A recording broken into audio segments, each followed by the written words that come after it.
Today I painted water lilies. They are beautiful aquatic plants, but surprisingly challenging to capture, especially their delicacy and the subtle play of light on the water's surface. To achieve this, I used Jackson Aquarelle water-soluble wax pastels. This wax-based medium is applied dry, much like regular crayons. At this stage, it isn't watercolor painting yet, but a dry layer of pigment. Once the drawing was finished, I blended the colors with a water brush. The water loosens the pigment from the wax layer and allows it to spread across the paper.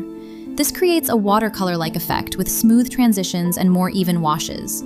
Technically, it isn't traditional watercolor because the binder is wax rather than gum arabic.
If you enjoy the video, I'll be very happy.